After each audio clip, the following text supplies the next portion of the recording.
Hi there, guys. Adrian O'Sullivan here. I'm a PhD student in the Electrical Electronic Engineering building in UCC, and I am doing my PhD in Control Engineering on wave energy.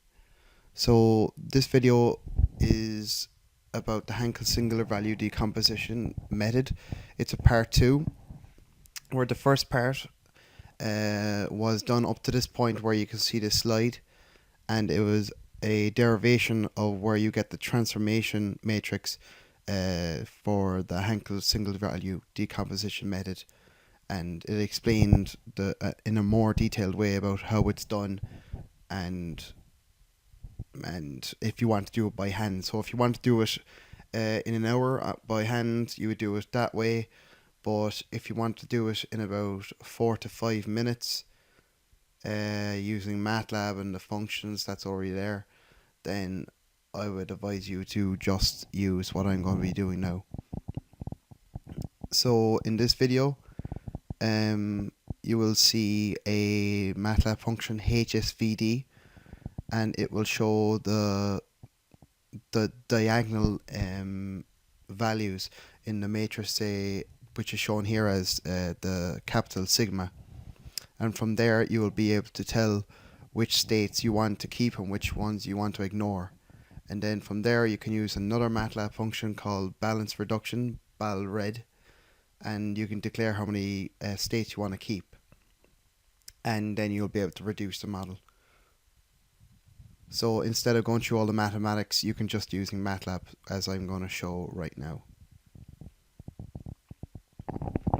So for the first part, I'm going to take a random state space system, which in this case I'm taking it as a fifth order system, which I've done here using the RSS function in MATLAB.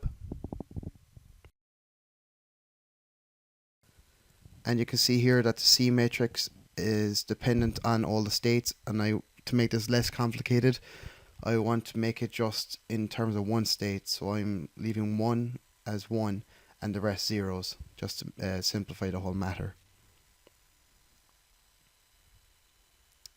From here on, I just want to show the impulse response of this system,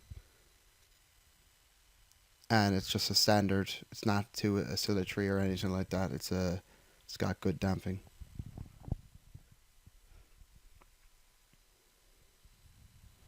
So the next step is to use the HSVD of the test system I just found using the random state space function.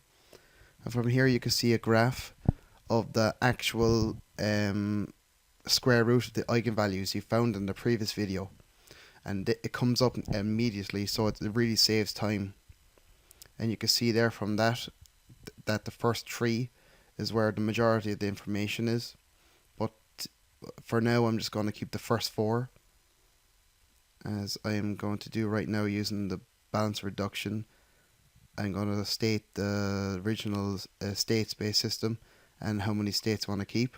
And you can see here that the x1, x2, x3 and x4 is what it goes up to. And then I will take another one, new system 2, and I will reduce this to 3 states. And I will do the impulse response of the first or the original system. I'll hold on to it.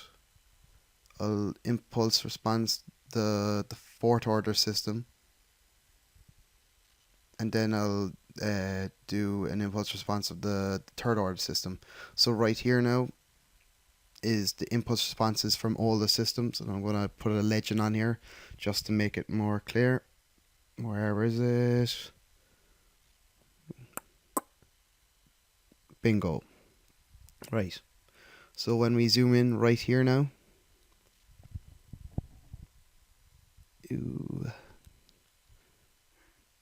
gonna zoom in. Yep.